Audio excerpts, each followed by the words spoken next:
नमस्कार सर्वांना। आज रेसिपी ऑफ नेचर या माझ्या यूट्यूब चॅनलवर मी सर्वांचे स्वागत करीत आहे। बघा, आज मी एक नवीन अशा रानभाजीची रेसिपी तुम्हाला दाखवणार आहे। ही रानभाजी आहे लाल माठ।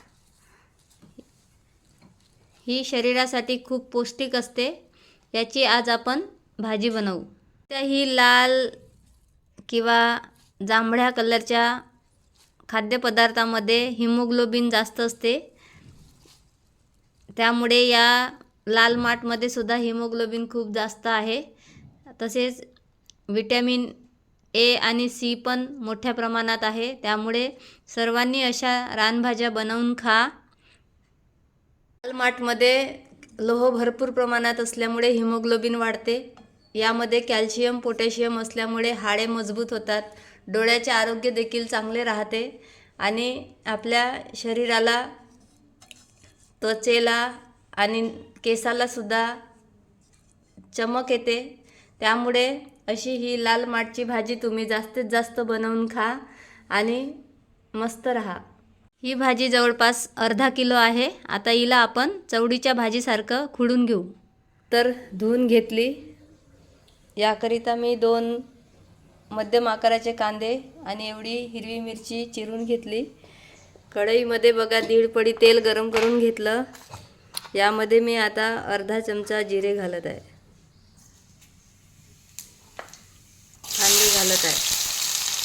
ते आता छान लालसर झालेले आहे। यामध्ये मी मिरची घालते। ही भाजी एकदम चवडीच्या भाजीसारखीच बनवायची आहे। ते लाल तिखट चांगलं वाटत नाही, म्हणून मी पूर्ण हिरवी मिरची घातलेली आहे।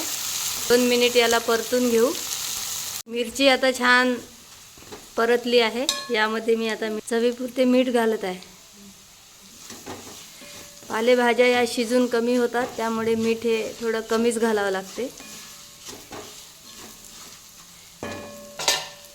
यामध्ये मी आता धुवून ठेवलेली ही भाजी घालत आहे।